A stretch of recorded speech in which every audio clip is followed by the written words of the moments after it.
You know what people often misunderstand about prodigal stories? It's easy to think of the spoiled kid who grows up privileged, only to leave, get in trouble, and then squander everything away. But if that's all you think it's about, you'd be missing the point.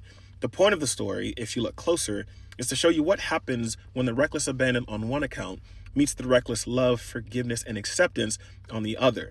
And in between, there's a kind of coming home that has to happen, but it's not just when the prodigal comes back to the house, it's when he comes back to himself. And that's when the story actually turns around.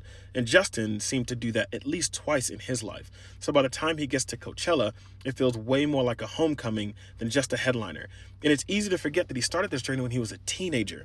Within a few years of getting discovered, he goes from being completely unknown to a universal phenom. 17 years old and the youngest artist to top Billboard in almost 50 years, and then named the Time 100's most influential people, still overlooking the fact that he's just like any other kid, still growing up, still developing, and still figuring out who he is. So it's no surprise when things start to look reckless, like he's gone off the rails and squandered it all away. Like him getting arrested in Miami was definitely a turning point, but people don't realize it was 2 weeks earlier than that when he actually came to himself and they got baptized in Tyson Chandler's bathtub. And for the next 10 years, Justin's path looks like many of ours. His was just more public. Even after getting baptized, the road home is still long. And at times, you don't know if he's going to make it back. You just hope that he will. But on that path, he builds both his family and his faith. So by the time you get to Coachella, if you weren't paying attention, it looked like he was on his way, but then hit a bunch of bumps. But at Coachella, if you watch, you realize he actually did make it, and that's why the celebration was so lit.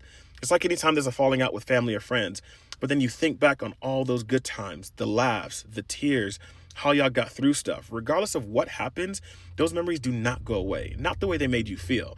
And the timing couldn't be more perfect. People talk about other performances and how they had insane production, crazy wardrobe, big effects, and maybe as they should have for what they were. But for today, for this time, when everything feels overproduced, overpolished, overgenerated, Justin made the smartest decision. Not just the single laptop, the stripped down production, the minimal set. It was that he didn't just share a timeline of his life, he brought everyone back to the experiences they all shared with him.